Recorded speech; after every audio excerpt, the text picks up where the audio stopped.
ਸਤਿ ਸ਼੍ਰੀ ਅਕਾਲ ਜੀ। Punjabi radio USA ਤੇ ਪੰਜਾਬੀ ਟੀਵੀ USA ਵੇਖਣਾ ਤੇ ਸੁਣਨਾ ਤੁਸੀਂ ਸਾਰੇ ਸ਼ੁਰੂ ਕਰ ਚੁੱਕੇ ਹੋ। ਪ੍ਰੋਗਰਾਮ ਹੈ ਜੀ beyond the headlines with Mandeep Punia. Headlines ਦੇ ਪਿੱਛੇ ਅਸਲ ਸੱਚਾਈ ਕੀ ਹੈ, ਕੀ ਕੁਝ ਵਾਪਰ ਰਿਹਾ ਹੈ, ਉਸ ਸਾਰੀਆਂ ਦੇ ਉੱਪਰ, ਉਸ ਸਾਰੀਆਂ ਖਬਰਾਂ ਦੇ ਉੱਪਰ ਚਾਨਣਾ ਪਾਈਦਾ ਹੈ। ਵਿਸ਼ਲੇਸ਼ਣ ਕਰਨ ਦੇ ਲਈ ਸਾਡੇ ਨਾਲ ਵਿਸ਼ੇਸ਼ ਤੌਰ ਤੇ ਮੌਜੂਦ ਰਹਿੰਦੇ ਨੇ ਨੈਸ਼ਨਲ ਖਬਰਾਂ ਦੇ ਨਾਲ ਵਾਬਸਤਾ ਰਹਿਣ ਵਾਲੇ ਮਨਦੀਪ ਪੁਨੀਆ ਜੀ। ਉਹਨਾਂ ਦਾ ਸਵਾਗਤ ਕਰਦੇ ਹਾਂ ਤੇ ਫਿਰ ਇੱਕ ਇੱਕ ਕਰਕੇ ਨੈਸ਼ਨਲ ਤੋਂ ਲੈ ਕੇ ਪੰਜਾਬ ਤੱਕ ਦੀਆਂ ਵੱਡੀਆਂ ਅੱਜ ਦੀਆਂ ਖਬਰਾਂ ਦੇ ਉੱਪਰ ਚਾਨਣਾ ਪਾਵਾਂਗੇ। ਬਹੁਤ ਬਹੁਤ ਸਵਾਗਤ ਹੈ ਜੀ। ਸ਼ੁਕਰੀਆ ਗੁਰਪ੍ਰੀਤ ਜੀ। ਸੋ ਮਨਦੀਪ ਜੀ, ਸਭ ਤੋਂ ਪਹਿਲਾਂ ਆਪਾਂ ਚੱਲਦੇ ਹਾਂ ਦਿੱਲੀ ਵਾਲੀ ਇਲੈਕਸ਼ਨ ਦੇ ਵੱਲ ਨੂੰ। ਇਲੈਕਸ਼ਨ ਬੇਸ਼ੱਕ ਹੋ ਗਈ ਹੈ ਪਰ ਮਾਹੌਲ ਆਏ ਦਿਨ ਭਖੀ ਜਾਂਦਾ ਹੈ। ਪਹਿਲਾਂ ਇਲੈਕਸ਼ਨ ਦਾ ਜਦੋਂ ਪ੍ਰਚਾਰ ਚੱਲ ਰਿਹਾ ਸੀ ਉਦੋਂ ਨੋਟਿਸਾਂ ਦਾ ਦੌਰ ਨਹੀਂ ਰੁਕਿਆ ਤੇ ਹੁਣ ਇੱਕ ਵਾਰ ਮੁੜ ਤੋਂ ਜਿਹੜਾ ਕੱਲ ਸੰਜੇ ਸਿੰਘ ਹੁਣਾਂ ਨੇ ਗੱਲ ਆਖੀ ਸੀ 15 ਕਰੋੜ ਰੁਪਏ ਦਾ ਆਫਰ ਆਉਣ ਵਾਲੀ ਉਹਨਾਂ ਦੇ ਵਿਧਾਇਕਾਂ ਨੂੰ, ਹੁਣ ਉਸੇ ਤੇ ਕੇਜਰੀਵਾਲ ਹੁਣਾਂ ਦੀ ਐਂਟਰੀ ਹੋ ਗਈ ਹੈ ਤੇ ਉਹਨਾਂ ਨੂੰ ਵੀ ਵਿੱਚ ਹੁਣ ਘੜੀਸ ਲਿਆ ਗਿਆ ਹੈ। ਮਾਮਲਾ ਕੀ ਹੈ ਜੀ ਸਾਰਾ?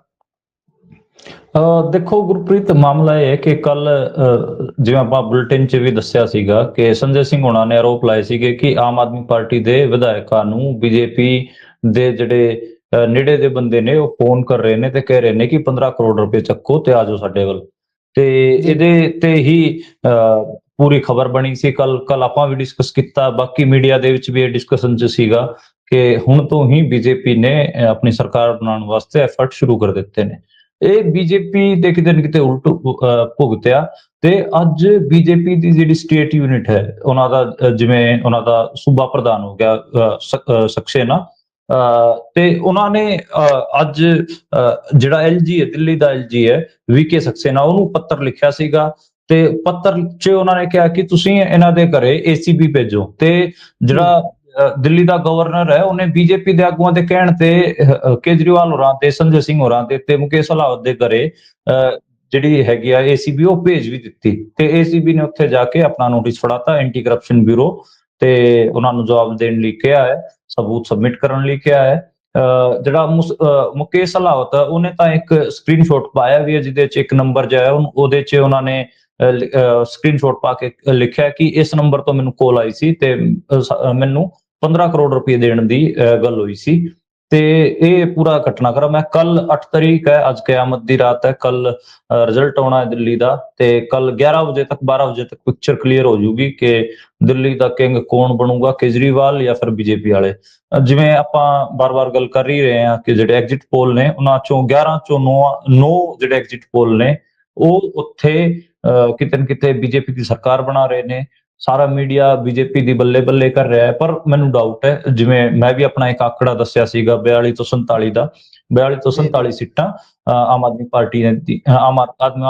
ਪਾਰਟੀ ਦੀਆਂ ਆਉਣਗੀਆਂ।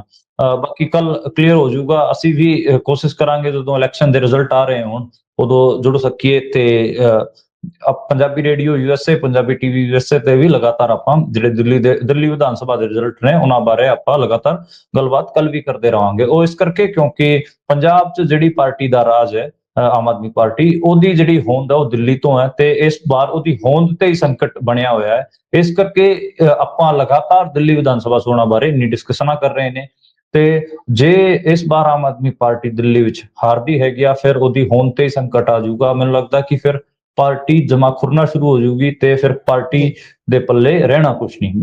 ਇਹ ਮੇਰਾ ਅੰਦਾਜ਼ਾ ਹੈਗਾ ਤੇ ਬਾਕੀ ਹੁਣ ਦੇਖਦੇ ਹਾਂ ਕਿ ਕੱਲ 11-12 ਵਜੇ ਤੱਕ ਆਪਾਂ ਨੂੰ ਸਾਹ ਰੋਕਣੇ ਪੈਣੇ ਆ ਤੇ ਅੱਜ ਕਿਆਮਤ ਦੀ ਰਾਤ ਹੈ। ਕੱਲ ਪਤਾ ਲੱਗੂਗਾ ਕਿ ਕੀ ਹੋਣ ਜਾ ਰਿਹਾ ਦਿੱਲੀ 'ਚ। ਕੀ ਦਿੱਲੀ ਭਗਵਾਮय ਹੋਣ ਜਾ ਰਹੀ ਹੈ, ਹਿੰਦੂਤਵਵਾਦੀਆਂ ਦੇ ਹੱਥਾਂ 'ਚ ਜਾ ਰਹੀ ਹੈ, ਜਾਂ ਫਿਰ ਜਿਹਨੂੰ ਆਪਾਂ ਲਗਾਤਾਰ ਬੀਜੇਪੀ ਦੀ B ਟੀਮ ਕਹਿ ਲਈਏ ਜਾਂ ਫਿਰ ਹੋਰ ਦੂਜੇ ਜਿਹੜੇ ਪ੍ਰੋਨਾਊਨ ਨੇ ਜਾਂ ਫਿਰ ਨਾਊਨ ਨੇ ਉਹਨਾਂ ਤੋਂ ਆਪਾਂ ਅਨਾਉਂਸ ਕਰਦੇ ਹਾਂ, ਬੁਲਾਉਂਦੇ ਹਾਂ ਆਮ ਆਦਮੀ ਪਾਰਟੀ ਨੂੰ, ਜਾਂ ਮਿਡਲ ਕਲਾਸ ਦਾ ਇੱਕ ਡ੍ਰੀਮ ਪ੍ਰੋਜੈਕਟ ਕਹਿ ਲਈਏ ਜਾਂ ਐਂਟੀ ਕਰਪਸ਼ਨ ਮੂਵਮੈਂਟ ਦਾ ਇੱਕ ਹੋਂਦ ਵਾਲੀ ਪਾਰਟੀ ਕਹਿ ਲਈਏ।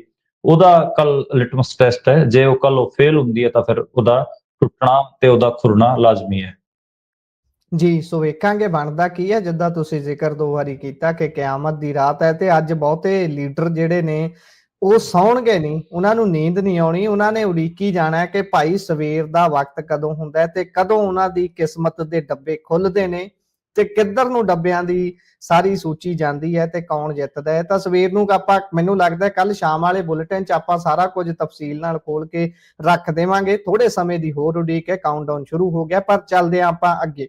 ਅਗਲੀ ਖਬਰ ਵੀ ਚੋਣਾਂ ਦੇ ਨਾਲ ਹੀ ਜੁੜੀ ਹੋਈ ਹੈ। ਰਾਹੁਲ ਗਾਂਧੀ ਤੇ ਪਵਾਰ ਧੜੇ ਦੇ ਹੋਰ ਲੀਡਰ ਸੁਪ੍ਰਿਆ ਸੁਲੇ, ਉਹ ਸਾਰਿਆਂ ਨੇ ਦਿੱਲੀ ਦੇ ਵਿੱਚ ਪ੍ਰੈਸ ਕਾਨਫਰੰਸ ਜਿਹੜੀ ਕੀਤੀ ਹੈ। ਉਹਨਾਂ ਨੇ ਇਲਜ਼ਾਮ ਲਾਏ ਨੇ ਚੋਣਾਂ ਨੂੰ ਲੈ ਕੇ। ਇਹ ਕੀ ਇਲਜ਼ਾਮ ਨੇ ਜੀ? ਦੇਖੋ, ਕੁਝ ਦਿਨਾਂ ਪਹਿਲਾਂ ਆਪਾਂ ਨੇ ਦੇਖਿਆ ਸੀਗਾ ਕਿ ਮਹਾਰਾਸ਼ਟਰ 'ਚ ਵੀ ਵਿਧਾਨ ਸਭਾ ਚੋਣ ਹੋਈ ਸੀ। ਮਹਾਰਾਸ਼ਟਰ ਇਸ ਕਰਕੇ ਇੰਪੋਰਟੈਂਟ ਹੈ ਕਿਉਂਕਿ ਉੱਥੇ ਜਿਹੜੀ ਇੰਡੀਆ ਦੀ ਫਾਈਨੈਂਸ ਕੈਪੀਟਲ ਹੈ ਬੰਬੇ, ਉਹ ਉੱਥੇ ਮੌਜੂਦ ਹੈ ਤੇ ਉੱਥੇ ਬੀਜੇਪੀ ਦੀ ਸਰਕਾਰ ਬਣੀ ਸੀ। ਤੇ ਉੱਥੇ ਲਗਾਤਾਰ ਲੋਕ ਕਹਿ ਰਹੇ ਸੀਗੇ ਕਿ ਲੋਕ ਸਭਾ ਚੋਣਾਂ ਦੌਰਾਨ ਤਾਂ ਇੰਡੀਆ ਅਲਾਈਅੰਸ ਨੂੰ ਭਰਵਾਂ ਹੁੰਗਾਰਾ ਮਿਲਿਆ ਸੀ, ਪਰ ਹੁਣ ਇਹ ਵਿਧਾਨ ਸਭਾ ਚੋਣਾਂ ਦੌਰਾਨ ਇਹ ਕਿਵੇਂ ਹੋ ਗਿਆ? ਇਹ ਲਗਾਤਾਰ ਗੱਲਾਂ ਚੱਲ ਰਹੀਆਂ ਸੀ। ਤੇ ਉਸ ਤੋਂ ਬਾਅਦ ਇੱਕ ਚੀਜ਼ ਇਹ ਵੀ ਨਿਕਲ ਕੇ ਆਈ ਕਿ ਕਿਤੇ ਨਾ ਕਿਤੇ ਉੱਥੇ ਵੋਟਾਂ 'ਚ ਗੜਬੜੀ ਹੋਈ ਹੈ। ਉਸੇ ਗੜਬੜੀ ਨੂੰ ਲੈ ਕੇ ਜਿਹੜਾ ਇੰਡੀਆ ਅਲਾਈਅੰਸ ਉੱਥੇ ਬਣਿਆ ਹੋਇਆ ਸੀ, ਜਿਹਨੇ ਵਿਧਾਨ ਸਭਾ ਚੋਣਾਂ 'ਚ ਵੀ ਪਾਰਟਿਸਿਪੇਟ ਕੀਤਾ ਸੀ, ਉਹਨੂੰ ਬਹੁਤ ਘੱਟ ਸੀਟਾਂ ਮਿਲੀਆਂ। ਉਹਨਾਂ ਨੇ ਅੱਜ ਦਿੱਲੀ ਦੇ ਵਿੱਚ ਪ੍ਰੈਸ ਕਾਨਫਰੰਸ ਕੀਤੀ ਸੀ। ਉਹਦੇ 'ਚ ਸ਼ਰਦ ਪਵਾਰ ਗੁੱਟ ਦੀ ਤੋਂ ਸੁਪ੍ਰਿਆ ਸੁਲੇ ਸੀ, ਸੰਜय ਰਾਉਤ ਹੋ ਰਹੀ ਸੀ ਐਨਸੀਪੀ ਉद्धਵ ਠਾਕਰੇ ਗੁੱਟ ਤੋਂ, ਤੇ ਇਧਰੋਂ ਕਾਂਗਰਸ ਵੱਲੋਂ ਰਾਹੁਲ ਗਾਂਧੀ ਸੀਗੇ। ਇਹਨਾਂ ਨੇ ਆਰੋਪ ਇਹ ਲਾਏ ਕਿ ਦੇਖੋ, ਲੋਕ ਸਭਾ ਚੋਣਾਂ ਦੌਰਾਨ ਵੀ ਜਿਹੜਾ ਚੋਣ ਆਯੋਗ ਹੈ ਉਹਨੇ 32 ਲੱਖ ਨਵੇਂ ਵੋਟਰ ਮਹਾਰਾਸ਼ਟਰ ਦੇ ਵਿੱਚ ਐਡ ਕੀਤੇ ਸੀਗੇ ਤੇ ਉਹਨਾਂ ਬਾਰੇ ਕੋਈ ਜਾਣਕਾਰੀ ਨਹੀਂ ਹੈ। ਉਹਨਾਂ ਨੇ ਕੋਈ ਵੀ ਜਾਣਕਾਰੀ ਨਹੀਂ ਦਿੱਤੀ ਕਿ ਉਹ ਕਿੱਥੋਂ ਐਡ ਕੀਤੇ, ਕੌਣ ਸੀਗੇ। ਤੇ ਉਹਨਾਂ ਨੇ ਜਾਣਕਾਰੀ ਮੰਗੀ ਸੀ। ਐਂ ਵਿਧਾਨ ਸਭਾ ਚੋਣਾਂ ਦੌਰਾਨ 39 ਲੱਖ ਨਵੇਂ ਵੋਟਰ ਐਡ ਕੀਤੇ ਗਏ। ਉਹਨਾਂ ਨੇ ਹੀ ਕਿਤੇ ਨਾ ਕਿਤੇ ਗੇਮ ਪਲਟੀ ਹੈ, ਇਹ ਅੱਜ ਆਰੋਪ ਲਾਇਆ ਗਿਆ ਹੈਗਾ। ਤੇ ਇਹ ਵੀ ਆਰੋਪ ਲਾਇਆ ਰਾਹੁਲ ਗਾਂਧੀ ਨੇ ਕਿ ਉੱਥੇ ਮਹਾਰਾਸ਼ਟਰ ਦੇ ਵਿੱਚ ਦਲਿਤਾਂ ਦੇ, ਆਦੀਵਾਸੀਆਂ ਦੇ ਤੇ ਜਿਹੜੇ ਮਾਈਨੋਰਿਟੀ ਹੈ ਉਹਨਾਂ ਦੇ ਕਿਤੇ ਨਾ ਕਿਤੇ ਵੋਟਾਂ ਕੱਟੀਆਂ ਗਈਆਂ ਨੇ। ਘੱਟ ਗਿਣਤੀ ਦੇ ਲੋਕਾਂ ਦੀਆਂ ਵੋਟਾਂ ਕੱਟੀਆਂ ਗਈਆਂ ਨੇ, ਮੁਸਲਮਾਨਾਂ ਦੀਆਂ ਵੋਟਾਂ ਕੱਟੀਆਂ ਗਈਆਂ ਨੇ, ਆਦੀਵਾਸੀਆਂ ਦੀ, ਦਲਿਤਾਂ ਦੀ, ਤੇ ਇਹ ਵੀ ਆਰੋਪ ਲਾਏ ਨੇ ਉਹਨਾਂ ਨੇ। ਤੇ ਉਹਨਾਂ ਦਾ ਕਹਿਣ ਦਾ ਭਾਵ ਇਹ ਸੀਗਾ ਕਿ ਜਿਹੜੇ ਇਹ 39 ਲੱਖ ਵੋਟਰ ਵਿਧਾਨ ਸਭਾ ਚੋਣਾਂ ਦੌਰਾਨ ਐਡ ਕੀਤੇ ਗਏ, ਇਹਨਾਂ ਬਾਰੇ ਚੋਣ ਆਯੋਗ ਕੋਈ ਵੀ ਇਨਫੋਰਮੇਸ਼ਨ ਦੇ ਨਹੀਂ ਰਿਹਾ ਕਿ ਕਿਹੜੇ ਆਧਾਰ ਤੇ ਇਹ ਐਡ ਕੀਤੇ ਗਏ ਸੀਗੇ ਤੇ ਜਿਹੜੇ ਬੰਦਿਆਂ ਦੀ ਵੋਟਾਂ ਕੱਟੀਆਂ ਗਈਆਂ ਉਹਨਾਂ ਦਾ ਕੀ ਆਧਾਰ ਸੀਗਾ ਕਿ ਉਹਨਾਂ ਦੀ ਵੋਟਾਂ ਕੱਟੀਆਂ ਗਈਆਂ। ਇਹਦੇ ਬਾਰੇ ਵੀ ਕੋਈ ਚੋਣ ਆਯੋਗ ਠੋਸ ਜਾਣਕਾਰੀ ਨਹੀਂ ਦੇ ਰਿਹਾ। ਇਸ ਕਰਕੇ ਹੀ ਅੱਜ ਉਹਨਾਂ ਨੇ ਪ੍ਰੈਸ ਕਾਨਫਰੰਸ ਕੀਤੀ ਸੀ। ਪ੍ਰੈਸ ਕਾਨਫਰੰਸ ਦਾ ਤੁਸੀਂ ਇਹ ਵੀ ਦੇਖੋ ਕਿ ਚੋਣ ਆਯੋਗ ਦੀ ਕ੍ਰੈਡੀਬਿਲਿਟੀ ਖਾਸੇ ਖਤਰੇ 'ਚ ਹੈਗੀ ਆ।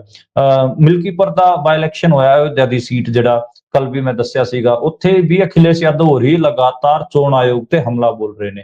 ਉਹ ਲਗਾਤਾਰ ਕਹਿ ਰਹੇ ਨੇ ਕਿ ਉੱਥੇ ਵੀ ਦਲਿਤਾਂ ਨੂੰ, ਮੁਸਲਮਾਨਾਂ ਨੂੰ ਵੋਟਾਂ ਨਹੀਂ ਪਾਣ ਦਿੱਤੀਆਂ ਗਈਆਂ, ਉਹਨਾਂ ਦੀਆਂ ਵੋਟਾਂ ਵੀ ਕੱਟੀਆਂ ਗਈਆਂ ਤੇ ਉੱਥੇ ਜਿਹੜੇ ਸਵਰਨ ਜਾਤੀਆਂ ਦੇ ਜਿਹੜੇ ਅਫਸਰ ਸੀਗੇ, ਬ੍ਰਾਹਮਣ ਤੇ ਰਾਜਪੂਤ, ਉਹ ਉੱਥੇ ਲਾਏ ਗਏ ਤੇ ਉੱਥੇ ਇੱਕ ਤਰਫਾ ਇਲੈਕਸ਼ਨ ਕਰਨ ਦੀ ਕੋਸ਼ਿਸ਼ ਕੀਤੀ ਗਈ ਹੈ। ਤੇ ਚੋਣ ਆਯੋਗ ਤੇ ਜਿਹੜੇ ਆਰੋਪ ਨੇ ਉਹ ਦਿੱਲੀ ਵਿਧਾਨ ਸਭਾ ਚੋਣਾਂ ਦੌਰਾਨ ਵੀ ਲੱਗੇ, ਝਾਰਖੰਡ 'ਚ ਵੀ ਲੱਗੇ। ਇਸ ਕਰਕੇ ਮੈਂ ਕਹਿ ਰਿਹਾ, ਤੇ ਈਵੀਐਮ ਤੇ ਤਾਂ ਸਾਰਿਆਂ ਨੂੰ ਪਤਾ, ਪੂਰੇ ਇੰਡੀਆ ਦੇ ਵਿੱਚ ਈਵੀਐਮ ਦੀ ਜਿਹੜੀ ਕ੍ਰੈਡੀਬਿਲਿਟੀ ਹੈ, ਚੋਣ ਆਯੋਗ ਅਤੇ ਈਵੀਐਮ ਦੋ ਚੀਜ਼ਾਂ ਦੀ ਕ੍ਰੈਡੀਬਿਲਿਟੀ ਮੈਨੂੰ ਲੱਗਦਾ ਕਿ ਇਸ ਟਾਈਮ ਸਾਰੇ ਮੁਲਕ 'ਚ ਸਭ ਤੋਂ ਜ਼ਿਆਦਾ ਘੱਟ ਹੈਗੀ ਆ। ਤੇ ਇਸ ਕਰਕੇ ਇਹ ਚੀਜ਼ਾਂ ਹੋ ਰਹੀਆਂ ਨੇ। ਇਸ ਕਰਕੇ ਪ੍ਰੈਸ ਕਾਨਫਰੰਸ ਹੋਈ ਹੈ ਕਿਉਂਕਿ ਕਿਸੇ ਨੂੰ ਵੀ ਮਹਾਰਾਸ਼ਟਰ ਦੇ ਵਿਧਾਨ ਸਭਾ ਚੋਣਾਂ ਦੇ ਰਿਜ਼ਲਟਾਂ ਤੇ ਯਕੀਨ ਨਹੀਂ ਹੋ ਰਿਹਾ। ਆਰੋਪ ਤਾਂ ਹਰਿਆਣਾ ਵਿਧਾਨ ਸਭਾ ਚੋਣਾਂ ਨੂੰ ਲੈ ਕੇ ਲੱਗੇ ਸੀਗੇ। ਮੈਂ ਬਹੁਤ ਸਾਰੇ ਪੱਤਰਕਾਰਾਂ ਨਾਲ ਗੱਲ ਕਰ ਰਿਹਾ ਲਗਾਤਾਰ ਉਸ ਵਿਧਾਨ ਸਭਾ ਚੋਣਾਂ ਦੇ ਰਿਜ਼ਲਟ ਨੂੰ ਲੈ ਕੇ। ਉਹਨਾਂ ਦਾ ਇਹ ਕਹਿਣਾ ਹੈ ਕਿ ਹਰਿਆਣਾ ਵਿਧਾਨ ਸਭਾ ਚੋਣਾਂ ਨੂੰ ਵੀ ਫੇਰ ਮੰਨਣਾ ਇੱਕ ਤਰੀਕੇ ਦਾ ਗਲਤ ਇੱਕ ਭਰਮ ਹੋਊਗਾ। ਉਹ ਵੀ ਫੇਰ ਨਹੀਂ ਸੀਗੇ। ਬਹੁਤ ਸਾਰੀਆਂ ਸੀਟਾਂ ਗਣਵਾਈਆਂ ਜਾਂਦੀਆਂ ਨੇ ਤੇ ਇੱਕ ਆਗੂ ਸੀਗੇ ਕਾਂਗਰਸ ਦੇ ਜਿਹੜੇ ਕਿ ਸਾਬਕਾ ਪੱਤਰਕਾਰ ਵੀ ਰਹੇ ਨੇ, ਸਰਵਮਿੱਤਰ ਕੰਬੋਜ, ਉਹ ਸਰਸਾ ਦੀ ਰਾਣੀਆਂ ਸੀਟ ਤੋਂ ਚੋਣ ਲੜੇ ਸੀ। ਉਹਨਾਂ ਨੇ 25 ਲੱਖ ਰੁਪਇਆ ਭਰ ਕੇ ਈਵੀਐਮ ਦੀ ਟੈਸਟਿੰਗ ਬਾਰੇ ਵੀ ਕਿਹਾ ਸੀਗਾ ਤੇ ਉਹਨਾਂ ਨੇ ਜਿਹੜਾ ਈਵੀਐਮ ਜਦੋਂ ਟੈਸਟ ਕਰਾਣੀ ਹੋਈ ਡਿਸਟ੍ਰਿਕਟ ਜਿਹੜਾ ਇਲੈਕਸ਼ਨ ਦਾ ਆਬਜ਼ਰਵਰ ਸੀਗਾ ਉਹਨੇ, ਤੇ ਉਹਨੇ ਉਹ ਈਵੀਐਮ ਨੂੰ ਰੀਸੈਟ ਕਰ ਦਿੱਤਾ। ਉਹਨੇ ਕਿਹਾ ਕਿ ਰੀਸੈਟ ਕਿਉਂ ਕਰ ਰਹੇ ਹੋ ਤੁਸੀਂ, ਰੀਸੈਟ ਨਾ ਕਰੋ ਇਹਨੂੰ, ਤੁਸੀਂ ਉਸੇ ਹਾਲਾਤਾਂ 'ਚ ਚੈੱਕ ਕਰਾਓ। ਤੇ ਉਹਨਾਂ ਜਿਹੜਾ ਇਲੈਕਸ਼ਨ ਆਬਜ਼ਰਵਰ ਸੀ ਉਹਨਾਂ ਨੇ ਉਸ ਹਾਲਾਤ 'ਚ ਚੈੱਕ ਕਰਵਾਉਣ ਤੇ ਮਤਲਬ ਰੋਕ ਲਾ ਦਿੱਤੀ, ਮਨਾ ਕਰਤਾ ਉਹਨਾਂ ਨੂੰ। ਜੀ ਜੀ। ਤੇ ਇਹ ਵੀ ਇੱਕ ਵੱਡਾ ਮੁੱਦਾ ਬਣਿਆ ਸੀਗਾ ਹਰਿਆਣੇ 'ਚ ਵੀ ਲਗਾਤਾਰ ਇਹ ਗੱਲਾਂ ਚੱਲ ਰਹੀਆਂ ਨੇ ਕਿ ਬਹੁਤ ਸਾਰੇ ਨਵੇਂ ਵੋਟਰ ਜੋੜੇ ਗਏ ਨੇ ਤੇ ਇਹ ਵੀ ਗੱਲਾਂ ਚੱਲ ਰਹੀਆਂ ਨੇ ਕਿ ਕਈ ਸੀਟਾਂ ਤੇ ਜਾਣ ਬੁੱਝ ਕੇ ਕਾਂਗਰਸ ਦੇ ਕੈਂਡੀਡੇਟਾਂ ਨੂੰ ਹਰਾਇਆ ਗਿਆ ਤੇ ਮਾਰਜਨ ਬਹੁਤ ਥੋੜਾ ਸੀਗਾ। ਇਹ ਸਵਾਲ ਇਸ ਕਰਕੇ ਵੀ ਲਾਜ਼ਮੀ ਹੋ ਜਾਂਦਾ ਉੱਠਣਾ ਕਿਉਂਕਿ ਜਿਹੜੇ ਪੋਸਟਲ ਬੈਲਟ ਸੀਗੇ ਉਹਨਾਂ ਚੋਂ 90 ਸੀਟਾਂ ਚੋਂ 75 ਸੀਟਾਂ ਤੇ ਕਾਂਗਰਸ ਅੱਗੇ ਸੀ ਜਦੋਂ ਪੋਸਟਲ ਬੈਲਟ ਕਾਊਂਟ ਕੀਤੇ ਗਏ ਹਰਿਆਣੇ ਦੇ ਵਿੱਚ। ਉਸ ਤੋਂ ਬਾਅਦ ਜਦੋਂ ਹੀ ਪੋਸਟਲ ਬੈਲਟ ਤੋਂ ਬਾਅਦ ਈਵੀਐਮ ਖੁੱਲਦੀਆਂ ਨੇ ਤੇ 12 ਵਜੇ ਤੱਕ ਜਿਹੜੀ ਹੈਗੇ ਜਿਹੜਾ ਰਿਜ਼ਲਟ ਸੀਗਾ ਉਹ ਬੀਜੇਪੀ ਦੇ ਹੱਕ 'ਚ ਚਲਾ ਜਾਂਦਾ। ਤੇ ਇਹਦੇ ਤੇ ਖਾਸੇ ਸਵਾਲ ਖੜੇ ਹੋਏ ਤੇ ਇਸ ਕਰਕੇ ਮੈਂ ਕਹਿ ਰਿਹਾ ਕਿ ਅੱਜ ਦੇ ਟਾਈਮ ਜਿਹੜੇ ਵੀ ਸੂਬੇ 'ਚ ਚੋਣ ਹੋ ਰਹੇ ਨੇ ਉਸ ਤੋਂ ਬਾਅਦ ਚੋਣ ਆਯੋਗ ਤੇ ਈਵੀਐਮ ਤੇ ਸੰਕਟ ਆ ਜਾਂਦਾ, ਉਹਨਾਂ ਦੀ ਕ੍ਰੈਡੀਬਿਲਿਟੀ ਤੇ ਸੰਕਟ ਆ ਜਾਂਦਾ। ਕ੍ਰੈਡੀਬਿਲਿਟੀ ਖਾਸੀ ਮਾੜੀ ਹੈ। ਦੋਵੇਂ ਜਾਣੇ ਈਵੀਐਮ ਤਾਂ ਖੈਰ ਆਪਣੇ ਆਪ 'ਚ ਇੱਕ ਇਲੈਕਟ੍ਰੋਨਿਕ ਡਿਵਾਈਸ ਹੈ, ਉਹ ਤਾਂ ਕੀ ਆਪਣੀ ਕ੍ਰੈਡੀਬਿਲਿਟੀ ਸਾਬਿਤ ਕਰੂਗੀ, ਲੇਕਿਨ ਚੋਣ ਆਯੋਗ ਦੇ ਮਤਲਬ ਜੇ ਕੋਈ ਐਤਬਾਰ ਹੀ ਨਹੀਂ ਰਹੂਗਾ ਲੋਕਾਂ ਦਾ ਤਾਂ ਫਿਰ ਚੋਣਾਂ ਦਾ ਫਾਇਦਾ ਕੀ ਹੈ। ਤੇ ਇਹ ਲਗਾਤਾਰ ਜਿਵੇਂ ਆਪਾਂ ਗੱਲਾਂ ਸੁਣਦੇ ਹੁੰਦੇ ਸੀਗੇ ਕਿ ਕਈ ਮੁਲਕਾਂ 'ਚ ਫੇਅਰ ਇਲੈਕਸ਼ਨ ਨਹੀਂ ਹੁੰਦੇ, ਉਹਨਾਂ 'ਚ ਪਾਕਿਸਤਾਨ ਵੀ ਇੱਕ ਹੁੰਦਾ ਸੀਗਾ, ਰਸ਼ੀਆ ਵੀ ਸੀਗਾ, ਨਾਰਥ ਕੋਰੀਆ ਵੀ ਸੀ, ਹੋਰ ਵੀ ਕਈ ਸੀਗੇ। ਤੇ ਅੱਜ ਇੰਡੀਆ ਵੀ ਏਦਾਂ ਦਾ ਮੁਲਕ ਬਣ ਗਿਆ ਦੁਨੀਆ ਭਰ 'ਚ ਜਿਹਦੇ ਇਲੈਕਸ਼ਨ ਪ੍ਰੋਸੈਸ ਤੇ ਹੁਣ ਸੀਰੀਅਸ ਸਵਾਲ ਖੜੇ ਹੋਣੇ ਸ਼ੁਰੂ ਹੋ ਗਏ ਨੇ, ਕਿਉਂਕਿ ਆਪੋਜੀਸ਼ਨ ਜਿੰਨਾ ਵੀ ਹੈ ਇੰਡੀਆ ਅਲਾਇੰਸ, ਤੁਸੀਂ ਰਾਹੁਲ ਗਾਂਧੀ ਤੋਂ ਲੈ ਕੇ ਤੁਸੀਂ ਸ਼ਰਦ ਪਵਾਰ, ਉद्धਵ ਠਾਕਰੇ, ਅਖਿਲੇਸ਼ ਯਾਦਵ, ਜਿੰਨਾ ਵੀ ਇੱਕ ਹਿਸਾਬ ਨਾਲ ਆਪਾਂ ਕਹੀਏ ਕਿ ਵਿਪਕਸ਼, ਜਿੰਨਾ ਵੱਡਾ ਵਿਪਕਸ਼ ਹੈ ਇੰਡੀਆ ਦਾ, ਉਹ ਸਾਰਾ ਹੀ ਇਲੈਕਸ਼ਨ ਕਮਿਸ਼ਨ ਦੇ ਤੇ ਈਵੀਐਮ ਤੇ ਇਲੈਕਸ਼ਨ ਦੇ ਪ੍ਰੋਸੈਸ ਤੇ ਉੱਠ ਖੜਿਆ ਤੇ ਉਹਦੇ ਗੰਭੀਰ ਸਵਾਲ ਚੁੱਕ ਰਿਹਾ। ਜੀ, ਸੋ ਸਥਿਤੀ ਤਾਂ ਇਹੋ ਜਿਹੀ ਹੈ, ਪਰ ਇੱਥੇ ਲੋਕ ਇਹ ਵੀ ਟੀਚਰ ਕਰਦੇ ਨੇ ਨਾ ਵੀ ਭਾਈ ਜਿਸ ਸਟੇਟ 'ਚ ਜਿੱਤ ਜਵੇ ਕਾਂਗਰਸ ਉੱਥੇ ਤਾਂ ਈਵੀਐਮ ਤੇ ਕੋਈ ਸਵਾਲ ਨਹੀਂ ਕਰਦਾ, ਪਰ ਜਿੱਥੇ ਹਾਰਨ ਵਾਲੀ ਸਥਿਤੀ ਬਣ ਜਾਂਦੀ ਹੈ ਉੱਥੇ ਕਹਿੰਦੇ ਨੇ ਭਾਈ ਸਾਨੂੰ ਈਵੀਐਮ ਨੇ ਲੁੱਟ ਲਿਆ। ਛੱਡੋ ਕੀ ਇਸ ਤੇ ਗੱਲ ਕਰਨੀ ਹੈ, ਅੱਗੇ ਚੱਲਦੇ ਹਾਂ। ਵੈਸੇ ਵੀ ਆਪਣੇ ਇਲੈਕਸ਼ਨ ਕਮਿਸ਼ਨ ਮੁਖੀ ਹੋਣੀ ਰਿਟਾਇਰ ਹੋ ਰਹੇ ਨੇ, ਸੁੱਖੀ ਸਾਂਦੀ ਉਹਨਾਂ ਨੂੰ ਜਾਣਦੇ ਹੋ, ਕਿਉਂ ਤੰਗ ਕਰਨਾ ਹੈ। ਆਪਾਂ ਅੱਗੇ ਚੱਲਦੇ ਹਾਂ, ਰਾਜਸਥਾਨ ਦਾ ਗੇੜਾ ਕੱਢਦੇ ਹਾਂ। ਰਾਜਸਥਾਨ ਦੇ ਵਿੱਚ ਸਰਕਾਰ ਵੀ ਭਾਜਪਾ ਦੀ ਹੈ ਤੇ ਭਾਜਪਾ ਦੇ ਹੀ ਮੰਤਰੀ ਵੱਲੋਂ ਇਲਜ਼ਾਮ ਲਾ ਦਿੱਤਾ ਗਿਆ, ਕਹਿੰਦੇ ਫੋਨ ਟੈਪਿੰਗ ਕਰ ਰਹੇ ਨੇ, ਸਾਨੂੰ ਤੰਗ ਕੀਤਾ ਜਾ ਰਿਹਾ ਹੈ। ਮਾਮਲਾ ਕੀ ਹੈ ਜੀ? ਇਹ ਮਾਮਲਾ ਉਦਾਂ ਦਾ ਹੀ ਹੈ ਜਿਵੇਂ ਅਨਿਲ ਵਿਜ ਹੋਰਾਂ ਦਾ ਹਰਿਆਣੇ ਦੇ ਵਿੱਚ ਸੀਗਾ। ਉੱਥੇ ਕਰੋੜੀ ਲਾਲ ਮੀਣਾ ਹੈਗਾ, ਜਿਹੜਾ ਮੀਣਾ ਸਮੁਦਾਇ ਆਦੀਵਾਸੀ ਸਮੁਦਾਇ ਹੈ, ਰਾਜਸਥਾਨ ਦਾ ਸਭ ਤੋਂ ਵੱਡਾ ਸਮੁਦਾਇ ਹੈ ਆਦੀਵਾਸੀਆਂ ਦਾ। ਉਸ ਦੇ ਉਹ ਲੀਡਰ ਨੇ ਤੇ ਕਰੋੜੀ ਲਾਲ ਮੀਣਾ ਬੀਜੇਪੀ ਦੇ ਵੀ ਬਹੁਤ ਸੀਨੀਅਰ ਆਗੂ ਨੇ। ਉਹਨਾਂ ਨੇ ਆਰੋਪ ਲਾਇਆ ਕਰੋੜੀ ਲਾਲ ਮੀਣਾ ਦਾ ਇੱਕ ਜਿਹੜਾ ਪਿਛੋਕੜ ਉਹ ਕਿਸਾਨੀ ਨਾਲ ਵੀ ਰਿਲੇਟਡ ਰਿਹਾ ਹੈ ਤੇ ਉਹਨੂੰ ਇੱਕ ਦਬੰਗ ਆਗੂ ਦੇ ਤੌਰ ਤੇ ਜਾਣਿਆ ਜਾਂਦਾ ਹੈ। ਤੇ ਉਹਨਾਂ ਨੇ ਆਰੋਪ ਲਾਇਆ ਉਹਨਾਂ ਨੇ ਕੁਝ ਕਮਿਟਮੈਂਟਾਂ ਕੀਤੀਆਂ ਸੀਗੀਆਂ, ਉਹ ਪੂਰੀਆਂ ਨਹੀਂ ਹੋ ਰਹੀਆਂ। ਉਸ ਤੋਂ ਬਾਅਦ ਸਰਕਾਰ ਵੀ ਉਹਨਾਂ ਦੇ ਹੱਥੋਂ ਪਾਵਰ ਕੱਟ ਕਰਦੀ ਜਾ ਰਹੀ ਹੈ ਤੇ ਉਹਨਾਂ ਦੇ ਫੋਨ ਵੀ ਸੁਣੇ ਜਾ ਰਹੇ ਨੇ। ਸੱਚਾਈ ਹੈ, ਕਿਉਂਕਿ ਮੇਰੀ ਵੀ ਕਈ ਰਾਜਸਥਾਨ ਦੇ ਅਫਸਰਾਂ ਨਾਲ ਗੱਲ ਹੁੰਦੀ ਹੈ, ਕਹਿੰਦੇ ਕਿ ਜਿਹੜਾ ਕਰੋੜੀ ਲਾਲ ਮੀਣਾ ਉਹਨੂੰ ਤਾਂ ਬਹੁਤ ਜ਼ਿਆਦਾ ਆਈਸੋਲੇਟ ਕੀਤਾ ਹੋਇਆ ਹੈ। ਉੱਥੋਂ ਦੇ ਜਿਹੜੇ ਮੁੱਖ ਮੰਤਰੀ ਨੇ ਭਜਨ ਲਾਲ ਸ਼ਰਮਾ, ਜਿਹੜੇ ਕਿ ਅਮਿਤ ਸ਼ਾਹ ਦੇ ਇੱਕ ਹਿਸਾਬ ਨਾਲ ਕਠਪੁਤਲੀ ਨੇ, ਜਿਵੇਂ ਰਾਜਸਥਾਨ 'ਚ ਕਠਪੁਤਲੀਆਂ ਦਾ ਖੇਡ ਦਿਖਾਇਆ ਜਾਂਦਾ ਨਾ, ਉਵੇਂ ਦੇ ਹੀ ਕਠਪੁਤਲੀ ਨੇ ਉਹ ਵੀ, ਭਜਨ ਲਾਲ ਸ਼ਰਮਾ। ਤੇ ਭਜਨ ਲਾਲ ਸ਼ਰਮਾ ਨੇ ਕਰੋੜੀ ਲਾਲ ਮੀਣਾ ਨੂੰ ਖਾਸਾ ਆਈਸੋਲੇਟ ਕੀਤਾ ਹੋਇਆ, ਇਸ ਕਰਕੇ ਨੌਬਤ ਆਈ ਹੈ ਕਿ ਉਹਨਾਂ ਨੇ ਸਟੇਟਮੈਂਟ ਦਿੱਤੀ। ਉਦਾਂ ਉਹਨਾਂ ਨੇ ਆਪਣੇ ਕੈਬਨਿਟ ਮਿਨਿਸਟਰੀਸ਼ਿਪ ਤੋਂ ਵੀ ਇਸਤੀਫਾ ਦਿੱਤਾ ਹੋਇਆ, ਹਾਲਾਂਕਿ ਉਹਨਾਂ ਦਾ ਇਸਤੀਫਾ ਅਜੇ ਤੱਕ ਮਨਜ਼ੂਰ ਨਹੀਂ ਹੋਇਆ। ਉਹਨਾਂ ਨੇ ਇਸਤੀਫਾ ਦੇ ਦਿੱਤਾ ਆਪਣਾ, ਪਹਿਲਾਂ ਹੀ ਦੇ ਰੱਖਿਆ ਹੈ ਤੇ ਉਹ ਲਗਾਤਾਰ ਤੰਗ ਵੀ ਨੇ ਸਰਕਾਰ ਦੇ ਰਵੱਈਏ ਤੋਂ। ਹੁਣ ਉਹਨਾਂ ਨੇ ਓਪਨਲੀ ਇਹ ਗੱਲ ਕਹਿ ਵੀ ਦਿੱਤੀ ਕਿ ਮੇਰੇ ਨਾਲ ਏਦਾਂ ਦਾ ਕੀਤਾ ਜਾ ਰਿਹਾ, ਏਦਾਂ ਦਾ ਵਰਤਾਅ ਕੀਤਾ ਜਾ ਰਿਹਾ ਹੈ। ਤੇ ਮੈਨੂੰ ਲੱਗਦਾ ਕਿ ਅਨਿਲ ਵਿਜ ਪਾਰਟ 2 ਇਨ ਰਾਜਸਥਾਨ, ਇਹ ਆਪਾਂ ਇਹਨੂੰ ਕਹਿ ਸਕਦੇ ਹਾਂ ਕਿ ਇਹ ਅਨਿਲ ਵਿਜ 2.0 ਇਨ ਰਾਜਸਥਾਨ ਹੈ। ਤੇ ਇਹ ਸਾਰੇ ਸੂਬਿਆਂ 'ਚ ਤੁਹਾਨੂੰ ਦੇਖਣ ਨੂੰ ਮਿਲੂਗਾ। ਤੁਸੀਂ ਦੇਖਿਓ ਮੱਧ ਪ੍ਰਦੇਸ਼ ਤੋਂ ਵੀ ਇਸ ਕਿਸਮ ਦੀਆਂ ਆਵਾਜ਼ਾਂ ਕੁਝ ਟਾਈਮ ਬਾਅਦ ਆਪ ਜੀ ਨੂੰ ਦੇਖਣ ਨੂੰ ਮਿਲਣਗੀਆਂ। ਜਿੱਥੇ ਜਿੱਥੇ ਬੀਜੇਪੀ ਦਾ ਰੂਲ ਹੈ ਉੱਥੇ ਜਿਹੜੇ ਸਟੇਟ ਦੇ ਥੋੜੇ ਦਬੰਗ ਕਿਸਮ ਦੇ ਆਗੂ ਹੈਗੇ, ਜਿਹੜੇ ਆਪਣੇ ਦਮ ਤੇ ਬਣੇ ਹੋਏ ਆਗੂ ਨੇ, ਉਹ ਜਿਹੜਾ ਸੈਂਟਰਲਾਈਜੇਸ਼ਨ ਹੈ ਉੱਥੋਂ ਦੇ ਸਟੇਟ ਪੋਲਿਟਿਕਸ ਦਾ, ਉਹਦੇ ਤੇ ਉਹ ਸਵਾਲ ਚੁੱਕਣਗੇ ਤੇ ਉਹ ਕਿਤੇ ਨਾ ਕਿਤੇ ਉਹਨਾਂ ਨੂੰ ਪਾਵਰਲੈਸ ਕੀਤਾ ਜਾ ਰਿਹਾ ਤਾਂ ਉਹ ਆਪਣਾ ਰੋਹ ਵੀ ਪ੍ਰਗਟ ਕਰਨਗੇ। ਜੀ, ਸੋ ਇਹ ਤਾਂ ਹੈ, ਰੋਹ ਪ੍ਰਗਟ ਕਰਨ ਦਾ ਹਰੇਕ ਨੂੰ ਹੱਕ ਹੈ, ਕਿਉਂਕਿ ਸਭ ਦੀ ਨਿਜਤਾ ਜਿਹੜੀ ਹੁੰਦੀ ਹੈ ਉਹ ਬਹੁਤ ਜ਼ਰੂਰੀ ਹੈ, ਨਿਜਤਾ ਬਣੀ ਵੀ ਰਹਿਣੀ ਚਾਹੀਦੀ ਹੈ।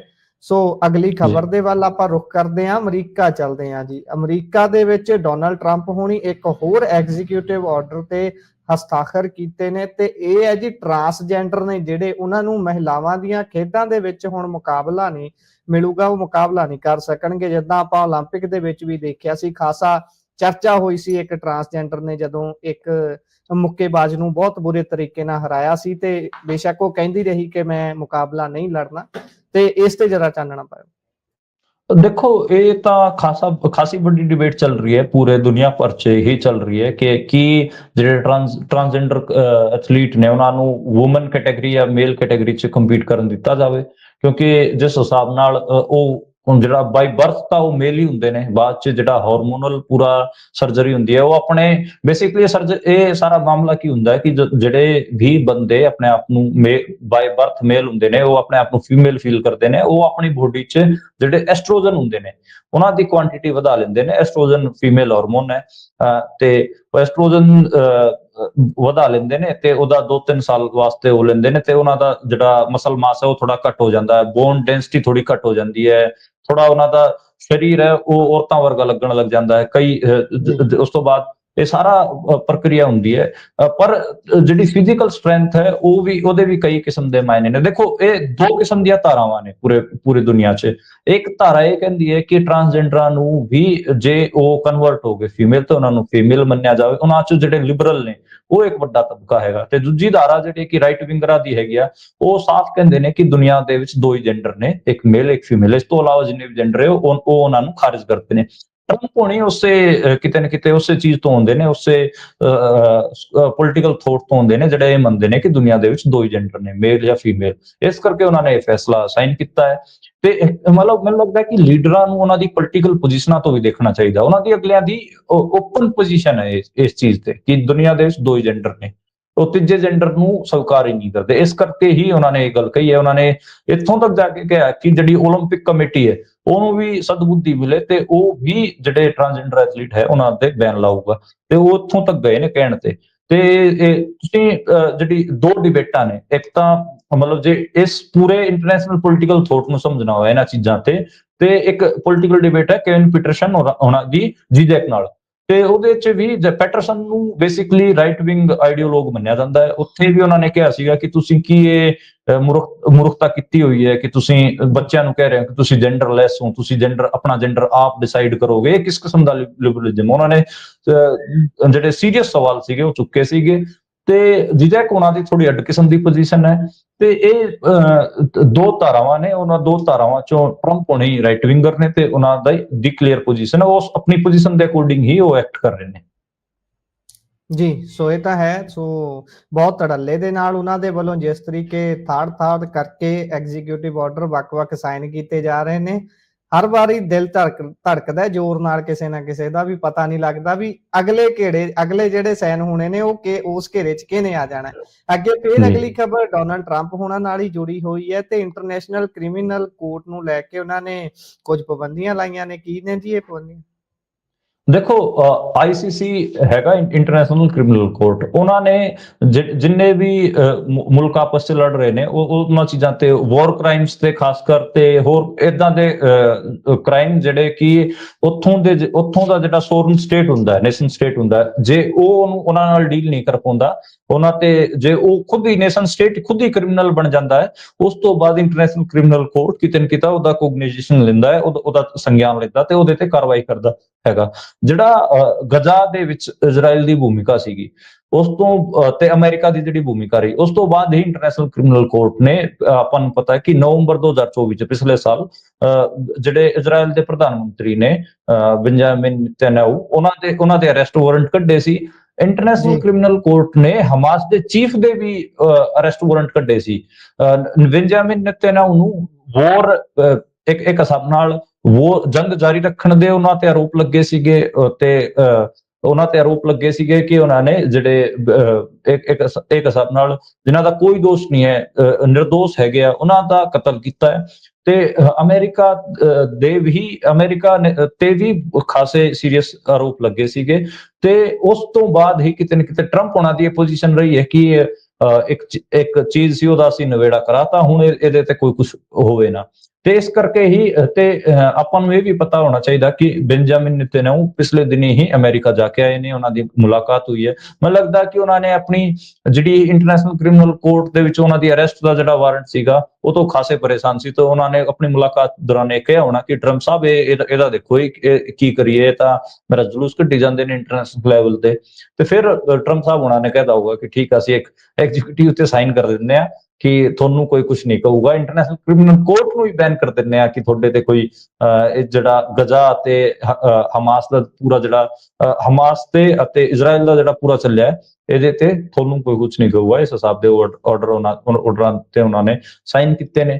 ਤੇ ਇਹ ਆਪਾਂ ਨੂੰ ਪਤਾ ਹੀ ਹੈ ਕਿ ਉਹਨਾਂ ਦੀ ਅਮਰੀਕਾ ਦੀ ਤਾਂ ਪੋਜੀਸ਼ਨ ਰਹੀ ਹੈ, ਉਹ ਹਮੇਸ਼ਾ ਜੀ ਜੀ ਇਜ਼ਰਾਈਲ ਨੂੰ ਸਪੋਰਟ ਕਰਦੇ ਰਹੇ ਨੇ, ਇਹਦੇ 'ਚ ਕੋਈ ਲੁਕੀ ਹੋਈ ਗੱਲ ਨਹੀਂ। ਤੇ ਇੱਥੇ ਵੀ ਮੈਨੂੰ ਲੱਗਦਾ ਹੈ ਕਿ ਇਜ਼ਰਾਈਲ ਦੇ ਪ੍ਰਧਾਨ ਮੰਤਰੀ ਨਾਲ ਟਰੰਪ ਉਹਨਾਂ ਨੇ ਆਪਣਾ ਸਾਥ, ਆਪਣੀ ਸੋਲੀਡੈਰਿਟੀ ਦਿਖਾਈ ਹੈ ਤੇ ਉਹਨਾਂ ਤੇ ਕਾਰਵਾਈ ਕਰਨ ਤੇ ਉਹਨਾਂ ਨੂੰ ਬਚਾਇਆ ਹੈ। ਜੀ, ਖਾਸ ਤੌਰ ਤੇ ਜਦੋਂ ਬਹਿਣ ਲੱਗੇ ਸੀ ਨੇਤਨਯਾਹੂ ਸਾਹਿਬ, ਉਹਨਾਂ ਦੀ ਕੁਰਸੀ ਵੀ ਪਿੱਛੋਂ ਖਿੱਚੀ ਸੀ ਤੇ ਬਿਠਾਇਆ ਸੀ ਉਹਨਾਂ ਨੂੰ ਆਰਾਮ ਦੇ ਨਾਲ। ਤੋਂ ਆਪਾਂ ਅਗਲੀ ਖਬਰ ਤੇ ਚੱਲਦੇ ਹਾਂ। ਤੇ ਵਿਦੇਸ਼ ਮੰਤਰਾਲਾ ਕਹਿ ਰਿਹਾ ਹੈ ਵੀ ਸ਼ੁੱਕਰਵਾਰ ਨੂੰ ਉਹਨਾਂ ਨੇ ਕਿਹਾ ਵੀ ਅਮਰੀਕਾ ਤੋਂ 487 ਜਿਹੜੇ ਪ੍ਰਵਾਸੀ ਨੇ, ਪੰਜਾਬ ਭਾਰਤੀ ਨੇ, ਉਹਨਾਂ ਦੇ ਬਾਰੇ ਕਿਹਾ ਗਿਆ ਅਮਰੀਕਾ ਦੇ ਵੱਲੋਂ ਵੀ ਵਾਪਸ ਭੇਜਣੇ ਨੇ, ਪਰ 298 ਦੀ ਇਹਨਾਂ ਦੇ ਕੋਲ ਜਾਣਕਾਰੀ ਆਈ ਹੈ। ਇਹ ਹੁਣ ਅਲੱਗ ਨੇ ਜੀ ਜਿਹੜੇ ਆਏ ਨੇ, ਉਹਨਾਂ ਤੋਂ ਇਹ ਜ਼ਰਾ ਇਸ ਤੇ ਚਾਨਣਾ ਪਾਇਓ। ਇਹ ਹਜੇ ਆਉਣੇ ਨੇ। ਉਦਾਂ ਤਾਂ ਉਹਨਾਂ ਨੇ ਜਿਹੜਾ ਅਮਰੀਕਾ ਦਾ ਜਿਹੜਾ ਪੂਰਾ ਇਹ ਡਿਪਾਰਟਮੈਂਟ ਹੈ, ਉਹਨੇ 20,000 ਦੇ ਨੇੜੇ ਤੇੜੇ ਜਿਹੜੇ ਇੰਡੀਅਨ ਹੈਗੇ ਆ ਉਹਨਾਂ ਨੂੰ ਕਿਤੇ ਨਾ ਕਿਤੇ ਚਿੰਨ੍ਹਿਤ ਕੀਤਾ ਹੋਇਆ ਕਿ ਇਹ ਸਾਡੇ ਵਾਸਤੇ ਇਲੀਗਲ ਮਾਈਗ੍ਰੈਂਟਸ ਨੇ। ਪਰ ਇਹ ਜਿਹੜੀ ਲਿਸਟ ਆਈ ਹੈ ਉਹਦੇ 'ਚ ਅਸਲ 'ਚ ਹੋਇਆ ਕਿ ਜਿਹੜੇ ਵਿਦੇਸ਼ ਸਚਿਵ ਹੈਗੇ ਆ ਉਹ ਅੱਜ ਪ੍ਰੈਸ ਕਾਨਫਰੰਸ ਕਰ ਰਹੇ ਸੀਗੇ ਤੇ ਉਹਦੇ 'ਚ ਉਹਨਾਂ ਤੋਂ ਇਹ ਸਵਾਲ ਪੁੱਛੇ ਗਏ, ਉੱਥੇ ਉਹਨਾਂ ਨੇ ਜਵਾਬ ਦਿੱਤਾ। ਅੱਜ ਉਹਨਾਂ ਨੇ ਇਹ ਵੀ ਕਿਹਾ ਕਿ ਅਸੀਂ ਜਿਹੜੇ ਅਮਰੀਕਾ ਦੇ ਜਿਹੜੇ ਅਧਿਕਾਰੀ ਨੇ ਉਹਨਾਂ ਨਾਲ ਗੱਲਬਾਤ ਕਰ ਰਹੇ ਹਾਂ ਤੇ ਅੱਗੇ ਤੋਂ ਜਿਹੜੇ ਵੀ ਬੰਦੇ ਡਿਪੋਰਟ ਕੀਤੇ ਜਾਣਗੇ ਉਹਨਾਂ ਨਾਲ ਮਾਨਵੀ ਵਿਵਹਾਰ ਹੋਏ, ਅਸੀਂ ਲਗਾਤਾਰ ਕਮਿਊਨੀਕੇਟ ਕਰ ਰਹੇ ਹਾਂ।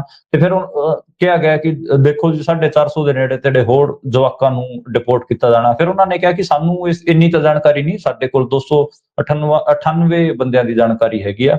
ਇਹ ਮੋਟੀ ਜੀ ਗੱਲ ਹੋਈ ਹੈ ਪ੍ਰੈਸ ਕਾਨਫਰੰਸ ਦੇ ਵਿੱਚ। ਤੇ ਇਹ ਦਿਖ ਰਿਹਾ ਸੀਗਾ ਕਿ ਜਿਹੜੇ ਇੰਡੀਆ ਦੇ ਫੋਰਨ ਸੈਕਟਰੀ ਨੇ ਉਹ ਖਾਸੇ ਪ੍ਰੈਸ਼ਰ 'ਚ ਨੇ ਤੇ ਅੱਜ ਬਹੁਤ ਪ੍ਰੈਸ਼ਰ 'ਚ ਸੀਗੇ ਤੇ ਉਹਨਾਂ ਦਾ ਉਹ ਲਗਾਤਾਰ ਸਰਕਾਰ ਨੂੰ ਡਿਫੈਂਡ ਕਰਨ ਦੀ ਕੋਸ਼ਿਸ਼ ਕਰ ਰਹੇ ਸੀਗੇ, ਆਪਣੇ ਆਪ ਨੂੰ ਡਿਫੈਂਡ ਕਰਨ ਦੀ ਕੋਸ਼ਿਸ਼ ਕਰ ਰਹੇ ਸੀ ਕਿ ਅਸੀਂ ਲਗਾਤਾਰ ਅਮਰੀਕਾ ਦੇ ਅਧਿਕਾਰੀਆਂ ਨਾਲ ਗੱਲਬਾਤ 'ਚ ਹੈਗੇ ਆ, ਅਸੀਂ ਬਚਾਅ ਕਰਨ ਦੀ ਕੋਸ਼ਿਸ਼ ਕਰ ਰਹੇ ਹਾਂ। ਇਹ ਦੇਖੋ ਗੁਰਪ੍ਰੀਤ, ਇਹਨੂੰ ਜੇ ਥੋੜਾ ਜਿਹਾ ਹੋਰ ਵੀ ਸਮਝਣਾ ਹੋਵੇ ਤਾਂ 12 ਫਰਵਰੀ ਨੂੰ ਨਰਿੰਦਰ ਮੋਦੀ ਅਮਰੀਕਾ ਜਾ ਰਹੇ ਹੈ, ਟਰੰਪ ਨਾਲ ਉਹਨਾਂ ਦੀ ਮੁਲਾਕਾਤ ਹੋਣੀ ਹੈ ਸ਼ਾਇਦ। ਤੇ ਕਿਤੇ ਨਾ ਕਿਤੇ ਇਸ ਕਰਕੇ ਹੀ ਇਹ ਜਿਹੜਾ ਸਾਰਾ ਕੁਝ ਵਰਤਾਰਾ ਜਿਹੜਾ 4 ਫਰਵਰੀ ਨੂੰ ਵਾਪਰਿਆ, ਇਹਦੇ ਤੇ ਉਹ ਕੋਈ ਵੀ ਮਤਲਬ ਸਟਰੋਂਗ ਜਿਹੜਾ ਆਪੋਜੀਸ਼ਨ ਬਿਲਡ ਕਰਨ 'ਚ ਉਹ ਯਕੀਨ ਨਹੀਂ ਰੱਖ ਰਹੇ। ਉਹਨਾਂ ਨੂੰ ਪਤਾ ਕਿ ਟਰੰਪ ਨਾਲ ਅੱਖਾਂ ਮਿਲਣੀਆਂ ਨੇ, ਇਸ ਕਰਕੇ ਉਹ ਕੋਈ ਸਟੇਟਮੈਂਟ ਵੀ ਨਹੀਂ ਦੇ ਰਹੇ। ਤੇ ਉਹਨਾਂ ਨੇ ਫੋਰਨ ਸੈਕਟਰੀ ਨੂੰ ਇਸ਼ਾਰਾ ਕਰ ਦਿੱਤਾ ਕਿ ਯਾਰ ਤੂੰ ਮਾੜੀ ਮੋਟੀ ਪ੍ਰੈਸ ਕਾਨਫਰੰਸ ਕਰ ਦੇ, ਮੇਰੀ ਇੱਜ਼ਤ ਬਚਾ ਤੇ ਸਰਕਾਰ ਦਾ ਪੱਖ ਰੱਖਦੇ ਕਿ ਅਸੀਂ ਗੱਲਬਾਤ ਕਰ ਰਹੇ ਹਾਂ। ਜੇ ਅੱਗੇ ਤੋਂ ਕੋਈ ਬੰਦਾ ਡਿਪੋਰਟ ਹੋਊਗਾ ਤੇ ਉਹਨੂੰ ਤਮੀਜ਼ ਨਾਲ ਡਿਪੋਰਟ ਕੀਤਾ ਜਾਊਗਾ। ਤੇ ਜਿਹੜੇ ਫੋਰਨ ਸੈਕਟਰੀ ਸੀਗੇ ਉਹਨਾਂ ਨੇ ਇਹ ਵੀ ਕਹਿਣ ਦੀ ਕੋਸ਼ਿਸ਼ ਕੀਤੀ, ਇਹ ਵੀ ਗੱਲ ਜਤਾਉਣ ਦੀ ਕੋਸ਼ਿਸ਼ ਕੀਤੀ ਕਿ ਡਿਪੋਰਟੇਸ਼ਨ ਹੈ ਇਹ ਨਵੀਂ ਨਹੀਂ ਹੈ, ਪਹਿਲਾਂ ਵੀ ਡਿਪੋਰਟ ਹੁੰਦੇ ਰਹੇ ਆ ਬੰਦੇ। ਤੇ ਉਹਨਾਂ ਨੇ ਇੱਕ ਹਿਸਾਬ ਨਾਲ ਸਾਰਾ ਕਹਿ ਦਿੱਤਾ ਕਿ ਬੰਦੇ ਹਜੇ ਹੋਰ ਡਿਪੋਰਟ ਹੋਣੇ ਨੇ, ਪਰ ਜਿਹੜੇ ਅੱਗੇ ਡਿਪੋਰਟ ਹੋਣਗੇ ਉਹਨਾਂ ਨਾਲ ਜਿਹੜਾ ਵਰਤਾ ਹੈਗਾ ਉਹ ਹਿਊਮਨ ਰੱਖਿਆ ਜਾਵੇ, ਇਹਦੀ ਅਸੀਂ ਕੋਸ਼ਿਸ਼ ਕਰਾਂਗੇ। ਆਪਾਂ ਇੱਕ ਗੱਲ ਕਰ ਰਹੇ ਸੀਗੇ ਗੁਰਪ੍ਰੀਤ ਕਿ ਇਹਨਾਂ ਦੀ ਜਿਹੜੇ ਬੰਦੇ ਡਿਪੋਰਟ ਕੀਤੇ ਗਏ ਨੇ ਉਹਨਾਂ ਵਾਸਤੇ ਕੋਈ ਪਾਲਿਸੀ ਲਾ ਕੇ ਉਹਨਾਂ ਨੂੰ ਦੁਬਾਰੇ ਤੋਂ ਬਸਾਉਣ ਦੀ ਇੱਕ ਗੱਲਬਾਤ ਸ਼ੁਰੂ ਹੋਵੇ। ਪੰਜਾਬ ਸਰਕਾਰ ਮੈਨੂੰ ਦਿਖ ਰਿਹਾ ਇਹਦੇ 'ਚ ਮਾੜੀ ਮੋਟਾ ਸਟੈਂਡ ਲੈ ਰਹੀ ਹੈ। ਧਾਲੀਵਾਲ ਉਹਨਾਂ ਨੇ ਕੋਈ ਸਟੇਟਮੈਂਟ ਤਾਂ ਦਿੱਤੀ ਹੈ ਪਰ ਉਹ ਗੱਲ ਖਾਲੀ ਹੈ ਜਾਂ ਫਿਰ ਉਹਦੇ 'ਚ ਵਾਕਈ ਕੋਈ ਵਜ਼ਨ ਹੈ, ਉਹ ਤਾਂ ਮਤਲਬ ਉਹ ਜਦੋਂ ਕੁਝ ਪੇਸ਼ ਕਰਨਗੇ ਉਦੋਂ ਪਤਾ ਲੱਗੂਗਾ। ਲੇਕਿਨ ਸੈਂਟਰਲ ਗਵਰਨਮੈਂਟ ਵੱਲੋਂ ਕੋਈ ਏਦਾਂ ਦਾ ਕੁਝ ਹਜੇ ਆਪਾਂ ਨੂੰ ਦੇਖਣ ਨੂੰ ਨਹੀਂ ਮਿਲ ਰਿਹਾ। ਤੇ ਇੱਕ ਰੌਲਾ ਇਹ ਵੀ ਬਣ ਰਿਹਾ ਲਗਾਤਾਰ ਕਿ ਉਹਨਾਂ ਨੂੰ ਜਦੋਂ ਅਮਰੀਕਾ ਨੇ ਤਾਂ ਟ੍ਰੀਟ ਕੀਤਾ ਹੀ ਕੀਤਾ ਕ੍ਰਿਮੀਨਲ ਵਾਂਗ, ਜਿਹੜੇ ਇੱਥੋਂ ਦੀ ਸਟੇਟ ਪੁਲਿਸ ਸੀਗੀ ਉਹਨਾਂ ਨੇ ਵੀ ਉਹਨਾਂ ਨੂੰ ਜਿਹੜੇ ਕੈਦੀਆਂ ਵਾਲੀ ਵੈਨ ਹੁੰਦੀ ਹੈ ਉਸ 'ਚ ਪਾ ਕੇ ਉਹਨਾਂ ਦੇ ਘਰ ਛੱਡਿਆ ਹੈਗਾ। ਉਹ ਵੀ ਇੱਕ ਸਵਾਲ ਹੈਗਾ ਕਿ ਤੁਹਾਡੀ ਪੁਲਿਸ ਵੀ ਇੱਥੇ ਉਹਨਾਂ ਨਾਲ ਹਿਊਮਨ ਬਿਹੇਵੀਅਰ ਨਹੀਂ ਰੱਖ ਰਹੀ ਸੀ, ਵਰਤਾਅ ਸੀਗਾ ਉਹ ਮਨੁੱਖੀ ਵਰਤਾਅ ਨਹੀਂ ਸੀ ਉਹਨਾਂ ਨਾਲ। ਤੇ ਇਹ ਕਈ ਸਵਾਲ ਨੇ, ਬਹੁਤ ਸੀਰੀਅਸ ਸਵਾਲ ਨੇ। ਜੀ, ਸਵਾਲ ਤਾਂ ਉੱਠਦੇ ਨੇ ਭਾਈ, ਤੁਸੀਂ ਉਹਨਾਂ ਨੂੰ ਤਾਂ ਕਹੀ ਜਾਂਦੇ ਹੋ ਕਿ ਤੁਹਾਨੂੰ ਏਲੀਅਨ ਆਖਿਆ, ਏਦਾਂ ਕੀਤਾ ਉਦਾਂ ਕੀਤਾ, ਪਰ ਜਦੋਂ ਇੱਥੇ ਉਤਰੇ ਨੇ ਉਦੋਂ ਤੁਸੀਂ ਕੀ ਆਖਿਆ? ਇਹ ਵੀ ਕਲੀਅਰ ਕਰ ਦਈਏ, ਕੱਲ ਦੇ ਪ੍ਰੋਗਰਾਮ ਦੇ ਵਿੱਚ ਏਲੀਅਨ ਸ਼ਬਦ ਤੇ ਚਰਚਾ ਹੋਈ ਸੀ ਤੇ ਉਸ ਤੋਂ ਬਾਅਦ ਅਮਰੀਕਾ ਤੋਂ ਸਾਡੇ ਨਾਲ ਇਹ ਜਾਣਕਾਰੀ ਸਾਂਝੀ ਤੁਹਾਡੇ ਹੀ ਦਰਸ਼ਕਾਂ ਨੇ ਕੀਤੀ ਹੈ ਕਿ ਇਹ ਕਹਿ ਰਹੇ ਨੇ ਕਿ ਏਲੀਅਨ ਤਾਂ ਉਹਨਾਂ ਦੇ ਹਰੇਕ ਪੇਪਰ ਤੇ ਲਿਖਿਆ ਹੁੰਦਾ, ਜਿਹੜਾ ਵੀ ਕਿਸੇ ਹੋਰ ਦੇਸ਼ ਚੋਂ ਆਉਂਦਾ ਹੈ ਉਹਦੇ ਤੇ ਉਹ ਏਲੀਅਨ ਹੀ ਲਿਖਦੇ ਨੇ, ਜਿਹੜਾ ਵੀ ਪ੍ਰਵਾਸੀ ਹੈ, ਜਿਹੜਾ ਅਮਰੀਕਾ ਤੋਂ ਬਾਹਰੋਂ ਕਿਤੋਂ ਆਇਆ ਹੋਇਆ। ਅੱਗੇ ਚੱਲਦੇ ਹਾਂ, ਕੁੰਭ ਦਾ ਮੇਲਾ ਚੱਲ ਰਿਹਾ ਹੈ ਤੇ ਕੁੰਭ ਦੇ ਮੇਲੇ 'ਚ ਪਹਿਲਾਂ ਤੁਸੀਂ ਜਾਣਦੇ ਹੋ ਕਿੰਨਾ ਹੜਕੰਪ ਮਚਿਆ ਸੀ, ਹੁਣ ਫੇਰ ਅੱਗ ਲੱਗ ਗਈ ਹੈ, 20-22 ਪੰਡਾਲ ਸੜੇ ਨੇ। ਹਾਂ, ਇਹ ਉੱਥੇ ਦੁਬਾਰਾ ਤੀਜੀ ਵਾਰ ਅੱਗ ਲੱਗੀ ਹੈ ਤੇ ਕਰੀਬ 2-3 ਘੰਟੇ ਬਾਅਦ ਇਹਦੇ ਤੇ ਕਾਬੂ ਪਾਇਆ ਗਿਆ, ਬੈਰੀਕੇਡਿੰਗ ਕੀਤੀ ਗਈ, ਉੱਥੇ ਲੋਕਾਂ ਨੂੰ ਨਹੀਂ ਜਾਣ ਦਿੱਤਾ ਗਿਆ। ਕੋਈ ਜਾਨ ਦਾ ਤਾਂ ਨੁਕਸਾਨ ਨਹੀਂ ਹੈ, ਮਾਲ ਦਾ ਤਾਂ ਬਹੁਤ ਸਾਰਾ ਉੱਥੇ ਜਮਾ ਸੁਆਹ ਹੋ ਗਿਆ, ਜਿਹੜਾ ਟੈਂਟ ਸਿਟੀ ਸੀਗਾ ਉੱਥੇ। ਤੇ ਕਿਤੇ ਨਾ ਕਿਤੇ ਇਹਨੂੰ ਵੀ ਇੱਕ ਕਨਸਪੀਰੇਸੀ ਦੇ ਵਾਂਗ ਹੀ ਪਰੋਸਿਆ ਜਾ ਰਿਹਾ ਹੈ ਤੇ ਪੁਲਿਸ ਵੀ ਏਦਾਂ ਹੀ ਸਟੇਟਮੈਂਟਾਂ ਦੇ ਰਹੀ ਹੈ। ਤੇ ਮੈਨੂੰ ਲੱਗਦਾ ਕਿ ਇਸ ਪੂਰੇ ਪ੍ਰੋਗਰਾਮ 'ਚ ਦਿੱਕਤ ਇਹ ਹੈ ਕਿ ਇਹਨੂੰ ਬੜਾ ਚੜਾ ਕੇ ਵੱਡਾ ਪੇਸ਼ ਕਰਨ ਦੀ ਕੋਸ਼ਿਸ਼ ਕੀਤੀ ਗਈ ਹੈ, ਇਸ ਕਰਕੇ ਅਤੇ ਜਿਹੜੇ ਇੰਤਜ਼ਾਮਾਤ ਸੀਗੇ ਉਹ ਉੱਡੇ ਲੈਵਲ ਦੇ ਸੀ ਨਹੀਂ, ਇਸ ਕਰਕੇ ਹੀ ਇਸ ਕਿਸਮ ਦੀਆਂ ਘਟਨਾਵਾਂ ਵਾਪਰ ਰਹੀਆਂ ਨੇ। ਲੋਕ ਜ਼ਿਆਦਾ ਆ ਰਹੇ ਨੇ, ਭੀੜ ਜ਼ਿਆਦਾ ਹੋ ਰਹੀ ਹੈ, ਇੰਤਜ਼ਾਮਾਤ ਉਸ ਕਿਸਮ ਦੇ ਹੈ ਨਹੀਂ, ਇਸ ਕਰਕੇ ਇਸ ਕਿਸਮ ਦੀਆਂ ਘਟਨਾਵਾਂ ਹੋ ਰਹੀਆਂ ਨੇ। ਇਸੇ ਕਰਕੇ ਜਿਹੜੀ ਸਰਕਾਰ ਹੈ, ਇਸ ਯੂਪੀ ਦੀ ਸਰਕਾਰ ਹੈ, ਉਹ ਇਸ ਤੇ ਬੈਕਫੁੱਟ ਤੇ ਆਈ ਹੋਈ ਹੈ। ਹਲੇ ਵੀ ਇਹ ਆਪਣੀ ਗਲਤੀਆਂ ਮੰਨਣ ਦੀ ਬਜਾਏ ਉਹ ਇਹਦੇ ਚ ਕਨਸਪੀਰੇਸੀਆਂ ਲੱਭ ਰਹੇ ਨੇ ਕਿ ਸ਼ਾਇਦ ਕਿਸੇ ਨੇ ਜਲਾਇਆ ਹੋਵੇ। ਮੈਨੂੰ ਲੱਗਦਾ ਕਿ ਜਿਹੜੀ ਗਲਤੀਆਂ ਨੇ, ਜੈਨੂਇਨ ਗਲਤੀਆਂ ਨੇ, ਉਹ ਤਾਂ ਮੰਨ ਲੈਣੀਆਂ ਹੀ ਚਾਹੀਦੀਆਂ ਤੇ ਅੱਗੇ ਤੋਂ ਇੰਤਜ਼ਾਮਾਤ ਪੁਖਤਾ ਕਰਨ ਦੀ ਲੋੜ ਹੁੰਦੀ ਹੈ। ਹਰੇਕ ਚੀਜ਼ ਨੂੰ ਕਨਸਪੀਰੇਸੀ ਵਾਲੇ ਢਾਂਚੇ ਤੇ ਫਸਾ ਕੇ ਲੋਕਾਂ ਨੂੰ ਵੀ ਤੁਸੀਂ ਡਰਾਉਣ ਤੱਕ ਜਾਂਦੇ ਹੋ ਕਿ ਦੇਖੋ ਬਾਈ, ਕੋਈ ਨਾ ਕੋਈ ਵੱਡੀ ਸਾਜ਼ਿਸ਼ ਕਰ ਰਿਹਾ ਤੁਹਾਡੇ ਖਿਲਾਫ। ਇਸ ਕਿਸਮ ਦੀਆਂ ਗੱਲਾਂ ਤੋਂ ਮਤਲਬ ਮੈਨੂੰ ਲੱਗਦਾ ਹੈ ਕਿ ਕੋਈ ਭਲਾ ਨਹੀਂ ਹੁੰਦਾ, ਖਾਸ ਕਰ ਜਦੋਂ ਤੁਸੀਂ ਐਡਮਿਨਿਸਟ੍ਰੇਟਰ ਹੁੰਦੇ ਹੋ। ਐਡਮਿਨਿਸਟ੍ਰੇਟਰ ਦਾ ਕੰਮ ਹੁੰਦਾ ਹੈ ਲੋਕਾਂ 'ਚ ਟਰਸਟ ਪੈਦਾ ਕਰਨਾ, ਇਕਬਾਲ ਪੈਦਾ ਕਰਨਾ ਸਰਕਾਰ ਦਾ, ਉਹਨਾਂ ਨੂੰ ਡਰਾਉਣਾ ਨਹੀਂ, ਉਹਨਾਂ ਨੂੰ ਕਨਸਪੀਰੇਸੀ ਥਿਊਰੀਆਂ ਵੱਲ ਧੱਕਣਾ ਨਹੀਂ। ਜੀ, ਸੋ ਇਹ ਤਾਂ ਹੈ, ਆਪਣੀ ਜ਼ਿੰਮੇਵਾਰੀ ਜੇ ਬਣਦੀ ਹੈ ਤਾਂ ਲੈਣੀ ਚਾਹੀਦੀ ਹੈ ਤੇ ਜੇਕਰ ਕਿਸੇ ਹੋਰ ਦੀ ਵੀ ਗਲਤੀ ਹੈ ਉਸ ਨੂੰ ਲੱਭਣ ਦੀ ਕੋਸ਼ਿਸ਼ ਕਰਨੀ ਚਾਹੀਦੀ ਹੈ। ਬਜਾਏ ਤੁਸੀਂ ਜਿੰਨਾ ਜ਼ੋਰ ਆਪਣੇ ਦਿਮਾਗ ਦਾ ਇਸ ਬੰਨੇ ਲਾ ਰਹੇ ਹੋ ਕਿ ਭਾਈ ਅਸੀਂ ਬਹਾਨਾ ਕਿਹੜਾ ਕਰਨਾ ਹੈ, ਉਸ ਤੇ ਕੰਮ ਕਰਨ ਨਾਲੋਂ ਤੁਸੀਂ ਸਥਿਤੀ ਤੇ ਕਾਬੂ ਪਾਉਣ ਦੀ ਕੋਸ਼ਿਸ਼ ਕਰੋ। ਅੱਗੇ ਚੱਲਦੇ ਹਾਂ, ਜਗਜੀਤ ਸਿੰਘ ਡੱਲੇਵਾਲ ਹੋਣਾ ਨੂੰ 74 ਦਿਨ ਹੋ ਗਏ ਨੇ ਮਰਨ ਵਰਤ ਤੇ ਬੈਠਿਆ ਹੋਇਆ। ਹਾਲਾਂਕਿ ਹੁਣ ਉਹਨਾਂ ਦੀ ਕਵਰੇਜ, ਉਹਨਾਂ ਦੀ ਗੱਲਬਾਤ ਮੀਡੀਆ ਦੇ ਵਿੱਚ ਘਟੀ ਹੈ ਉਸ ਦਿਨ ਤੋਂ ਜਦੋਂ ਤੋਂ ਉਹਨਾਂ ਨੂੰ ਟਾਈਮ ਦਿੱਤਾ ਗਿਆ ਮੀਟਿੰਗ ਦੇ ਲਈ ਤੇ ਉਹਨਾਂ ਨੇ ਸਹਿਮਤੀ ਜਤਾਈ ਸੀ ਇਲਾਜ ਲੈਣ ਦੇ ਲਈ, ਮੈਡੀਕਲ ਮਦਦ ਲੈਣ ਦੇ ਲਈ। ਤੇ ਹੁਣ ਕੀ ਸਥਿਤੀ ਹੈ ਜੀ ਇਸ ਅੰਦੋਲਨ ਦੀ? ਦੇਖੋ, ਉਹ ਲਗਾਤਾਰ ਡ੍ਰਿਪ ਤੇ ਹੀ ਨੇ, ਅੰਨ ਕੋਈ ਖਾ ਨਹੀਂ ਰਹੇ ਤੇ 74ਵਾਂ ਦਿਨ ਉਹਨਾਂ ਦੀ ਭੁੱਖ ਹੜਤਾਲ ਦਾ ਪੂਰਾ ਹੋ ਗਿਆ ਹੈ। ਅੱਜ ਇੱਕ ਅਪਡੇਟ ਇਹ ਆਈ ਕਿ ਮੈਂ ਇੱਕ ਮੁੰਡੇ ਦਾ ਕਾਰਡ ਦੇਖ ਰਿਹਾ ਸੀ ਵਿਆਹ ਦਾ, ਉਹਦੇ ਤੇ ਕੈਥਲ ਦਾ ਮੁੰਡਾ ਸੀਗਾ, ਉਹਦੇ ਵਿਆਹ ਦੇ ਕਾਰਡ ਤੇ ਵੀ ਡੱਲੇਵਾਲ ਸਾਹਿਬ ਹੋਣਾ ਦਾ ਫੋਟੋ ਲੱਗਿਆ ਹੋਇਆ ਸੀ। ਤੇ ਮੈਨੂੰ ਲੱਗਦਾ ਕਿ ਹਰਿਆਣੇ ਦੇ ਵਿੱਚ ਡੱਲੇਵਾਲ ਸਾਹਿਬ ਹੋਣਾ ਨੂੰ ਜਿਵੇਂ ਵਿਆਹ ਦੇ ਕਾਰਡਾਂ ਤੇ ਰੱਬ ਦੀ ਫੋਟੋ ਲੱਗਦੀ ਹੁੰਦੀ ਹੈ, ਤੇ ਮੈਨੂੰ ਲੱਗਦਾ ਕਿ ਰੱਬ ਵਰਗਾ ਟ੍ਰੀਟਮੈਂਟ ਉਹਨਾਂ ਨੂੰ ਜਿਹੜੀ ਕਿਸਾਨੀ ਉਹ ਦੇ ਰਹੀ ਹੈ।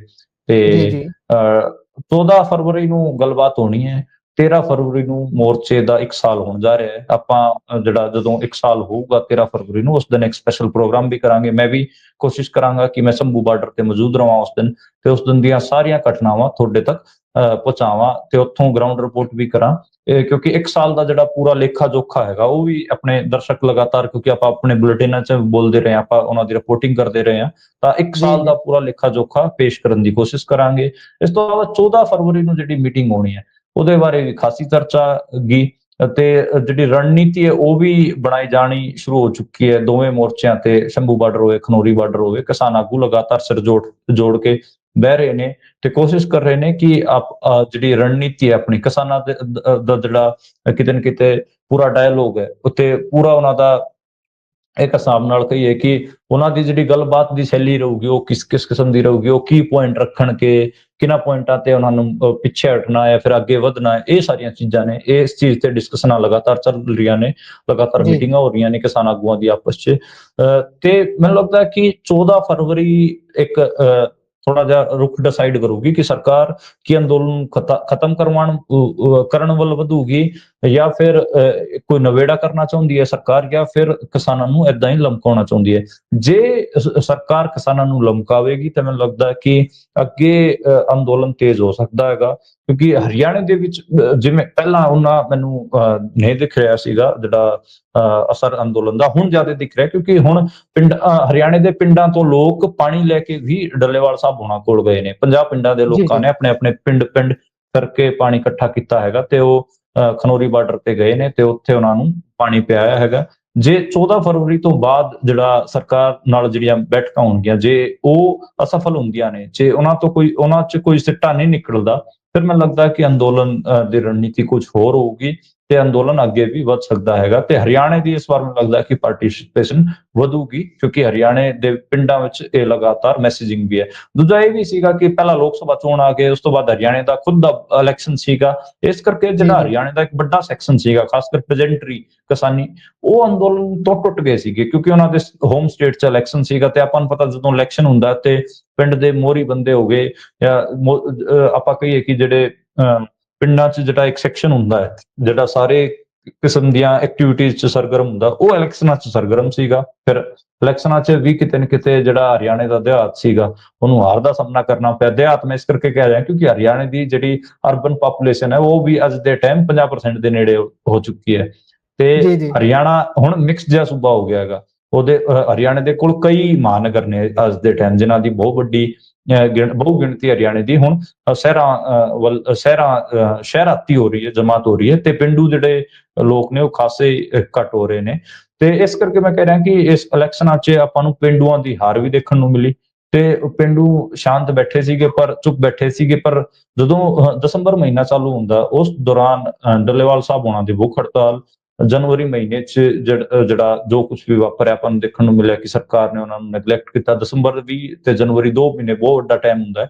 ਉਸ ਤੋਂ ਬਾਅਦ ਸਰਕਾਰ ਨੇ ਇੱਕ ਸੈਕਟਰੀ ਜਿਹਾ ਵੇਚ ਕੇ ਗੱਲਬਾਤ ਕਰਨ ਦੇ ਰਾਹ ਖੋਲੇ ਨੇ। ਉਸ ਤੋਂ ਬਾਅਦ ਹੁਣ ਜਿਹੜਾ ਇਹ ਪੂਰਾ ਮਾਮਲਾ ਇਹ ਆਪਾਂ ਨੂੰ ਦੇਖਣ ਨੂੰ ਮਿਲ ਰਿਹਾ। ਮੈਨੂੰ ਲੱਗਦਾ ਕਿ ਹਰਿਆਣੇ ਦੇ ਪਿੰਡਾਂ 'ਚ ਖਾਸੀ ਇੱਕ ਚਰਨਿੰਗ ਹੈਗੀ ਆ ਤੇ ਉਹਦਾ ਅਸਰ ਆਪਾਂ ਨੂੰ ਜੇ 14 ਫਰਵਰੀ ਤੋਂ ਬਾਅਦ ਮੀਟਿੰਗਾਂ ਹੋਣਗੀਆਂ ਉਹਨਾਂ 'ਚ ਜੇ ਕੋਈ ਸਿੱਟਾ ਨਹੀਂ ਨਿਕਲਦਾ ਤਾਂ ਫਿਰ ਅੰਦੋਲਨ ਤੇਜ਼ ਹੋਊਗਾ। ਇਹ ਅਪਡੇਟ ਹੈ ਜੀ ਕਿਸਾਨ ਮੋਰਚੇ ਜੀ। ਸੋ ਵੈਸੇ ਵੀ ਹੁਣ ਜਿਸ ਤਰੀਕੇ ਨਾਲ ਤੁਸੀਂ ਖਬਰਾਂ ਦੱਸ ਰਹੇ ਹੋ, ਕਾਰਡ ਦੀ ਗੱਲ ਦੱਸੀ ਹੈ, ਤਾਂ ਐਂ ਹੀ ਲੱਗਦਾ ਕਿ ਇਸ ਸਮੇਂ ਸ਼ਮੂਲੀਅਤ ਤੁਹਾਡੇ ਹਰਿਆਣੇ ਦੀ ਵੱਧ ਹੈ, ਪੰਜਾਬ ਦੀ ਥੋੜੀ ਘੱਟ ਨਜ਼ਰ ਆ ਰਹੀ ਹੈ ਕਿਉਂਕਿ ਇੱਧਰ ਹੁਣ ਉਹ ਵਾਲਾ ਉਬਾਲ ਜਿਹਾ ਨਹੀਂ ਨਜ਼ਰ ਆ ਰਿਹਾ। ਹਾਲਾਂਕਿ ਕਦੀ ਕਦੀ ਟਰੈਕਟਰ ਦੇਖਦੇ ਆ, ਟਰਾਲੀਆਂ ਦੇਖਦੇ ਆ ਜਾਂਦੀਆਂ ਹੋਈਆਂ ਸ਼ੰਭੂ ਬਾਰਡਰ ਦੇ ਵੱਲ ਨੂੰ, ਪਰ ਦੇਖਦੇ ਆ ਬਣਦਾ ਕੀ ਹੈ। 14 ਨੂੰ ਮੀਟਿੰਗ ਹੈ, 13 ਨੂੰ 1 ਸਾਲ ਪੂਰਾ ਹੋ ਜਾਣਾ ਜਦੋਂ ਬੰਬਾਂ ਦੇ ਨਾਲ ਇਹਨਾਂ ਦਾ ਸਵਾਗਤ ਕੀਤਾ ਗਿਆ ਸੀ।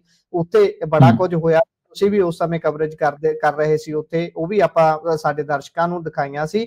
ਸੋ ਤੁਸੀਂ ਸਮਾਂ ਦਿੱਤਾ ਸਾਨੂੰ ਸਾਡੇ ਪ੍ਰੋਗਰਾਮ ਦੇ ਵਿੱਚ ਆ ਕੇ ਸਾਰਾ ਚਾਨਣਾ ਪਾਇਆ ਖਬਰਾਂ ਦੇ ਉੱਪਰ। ਤੁਹਾਡਾ ਬਹੁਤ ਬਹੁਤ ਧੰਨਵਾਦ ਮਨਦੀਪ ਜੀ। ਜੀ ਧੰਨਵਾਦ। ਸਤਿ ਸ਼੍ਰੀ ਅਕਾਲ।